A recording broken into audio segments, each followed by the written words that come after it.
Hi guys, welcome back. This is the new Honda LIVO, which is of BS-6 standard. LIVO is the stylish 110cc offering from Honda, and it's always a starting option for anyone who wants a sporty looking bike. And yet this BS-6 version also to an extent keeps that starting option element alive. And the reason I'm saying that is because of this ex-showroom price chart. Now it's not like the old LIVO, but here if we compare this with some of the new offerings, well then it's not that bad. And by the way, if you're in Kollam, Kerala and you want to know the on-road pricing of this new LIVO, you can contact Vahini Honda, who is the main dealer of Honda two-wheelers in Kollam, and actually this video is made possible because of them providing us with a test ride unit. So coming back to the new LIVO, now that we got an idea of the pricing, we can proceed to check all the other details of the bike to figure out whether it's worth buying. And firstly, I'll touch the main change that has happened with the LIVO, and that's with the engine. This is a brand new 109.51cc air-cooled 4-stroke single-cylinder programmed fuel injection BS-6 engine. Now since it's a 110cc engine, the max power and torque generated is as expected, which is good for the segment. And here when we take the new LIVO for a road test,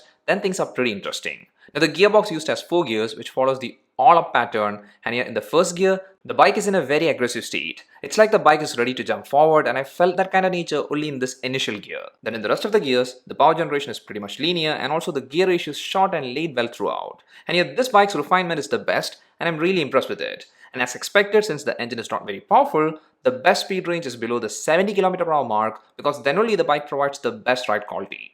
Under that range, everything is smooth and vibration free, and even the engine doesn't feel like it's been under stress. And I'm actually very happy that Honda did set the engine like this because this makes the LIVO one of the best city bike. City overtakes are easy, and since the bike is just 115 kilograms, it's a very simple thing to maneuver through traffic with this bike. And also given the fact that there is an agile nature in the initial gear, from standstill, the LIVO does give that extra initial push for a quick launch. And also about the gear shift smoothness, it's good, and during my testing period, I didn't face any issues like gear missing or gear stiffness, etc. Now from the things I've said so far about the engine, its performance and ride quality, you might be getting the correct picture, right? Well, it's just that this is an ideal city bike. LIVO is at its best for daily commutes, and actually that's the segment this bike falls into. LIVO even from the first generation was never intended to be used for long rides, and here even with this new BS-6 version, is still somewhat the same story. I'm not saying this just because of the engine, but it's because of the rest of the things too. And in that, the main stuff to highlight is the tires and brakes provided. Both the front and rear tire is just 80 mm in thickness, and both are tubeless tires. And about the brakes used here, well, there are two variants in which the top variant has 240 mm disc on the front and 130 mm drum on the rear, while with the base variant, the rear and front brake is 130 mm drum, and here both the variants is equipped with CBS. So these combo used is fine, but you shouldn't push to the limits. And here what I mean by that is, it's always best to ride under very controlled speed, and if you do that, you're going to be completely fine.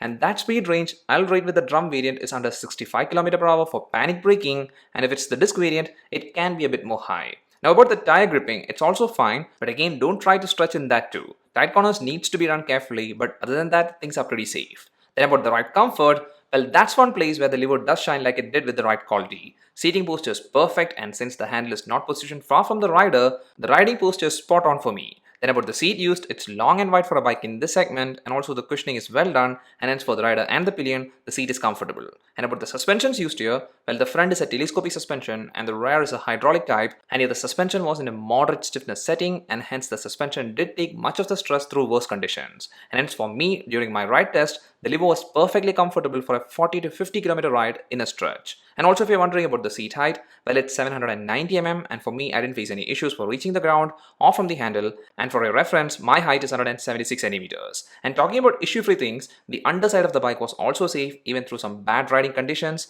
and that's all thanks to the sufficient ground clearance, which is 163 mm in measurement. So it's because of all this, I did rate the LIVO as a best for city use, but still if you want you can go for somewhat long rides because of the engine refinement and good comfort, but the best recommended ride is for your daily commutes. And here Honda also did add their latest best features here, which is firstly silent start, which like I always say, even though it's underrated, is an impressive feature. Then the improved performance we are getting in this new version of the LIVO is because of Honda's enhanced smart power technology. So it's great that Honda has completely revamped the engine, and by doing that, they even added great features too. And by now, after checking all this, you might know that the LIVO is not competing with the touring bikes, but instead it's competing against the daily use bikes or the commuters. And here since the LIVO is designed with a different approach, it's for riders who want an aggressive looking bike in this segment. And that's noticeable right from the front. The whole headlight set is sleek looking with its chisel visor and air duct pattern. The headlight by itself looks attractive, and it's a DC halogen headlight.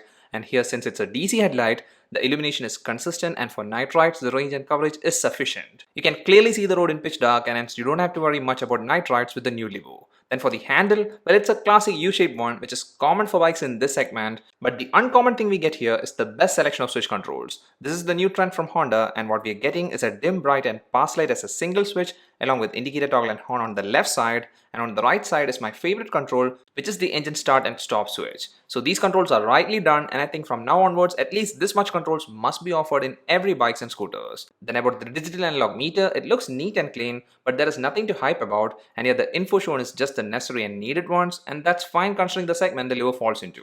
And by the way, there is a service due indicator available this time. But when you take a look at the tank, that's where the Livo's sharpness and aggression gets portrayed better. The tank is a sufficiently big metal tank with sharp and matching cowls, and also there is very striking graphics too. I totally love the new graphics used here, and especially this orange theme one in the matte grey option looks sleek. And talking about color options, well, there are 4 color choices, and the ones shown in this video are the black and the matte grey one. Now this graphics used in the tank actually extends to the rear end, and when we focus on the tail light, it looks decent. And next to the tail light, you get the indicators flanked on either side. And about the grab bar for the pillion, it's a solid single unit which has this rubbery texture, and hence it's one of the best in terms of comfort for the pillion. And finally, the design side, the exhaust used in the Livo is a modern looking one. So overall, the design of the Livo is what makes it a unique and standout bike when compared with its competitors. But the best thing is that even though there is aggression in design, the inner part of the Livo maintains its commuter approach even while checking the mileage. During our initial testing, the mileage we got is approximately 71 km per liter, and that's while riding in mixed conditions. So that's a great number considering the tank size is 9 liters. But here please note, this is the mileage we got, and for you it might be different because mileage totally depends on riding conditions, and it's also based on the riding pattern. But I guess that's everything about this new Livo from Honda. This new Livo's approach is same like its predecessor, because here this new Livo is not trying to compete with other higher capacity bikes, but instead it's just focusing on what it's good at. It's still the old commuter bike which has a stylish design, but this time with this new engine, the ride quality and the overall refinement has improved, and same is the case with the mileage too. Ride comfort side hasn't got any major change, and that's good because the Livo was always a comfortable bike, and with the design, well, even though there isn't any drastic change, some of the tweaks Honda did this time has surely made this new Livo BS-6 a much more striking one. And yeah, even though the price got a hike, well, considering the new pricing standard, this Livo is still the base offering if you're looking to buy one of the budget-friendly, sharp-looking bikes. And the Livo is for riders who is in search of such a bike. This is the basic stylish option, and if your price matches, well then this new BS-6 Livo is a great bike in this category. That's all for this video guys. Hope you enjoyed it. If so, a like is much appreciated, and a sub would be great. See you again in the next one. Till then, bye.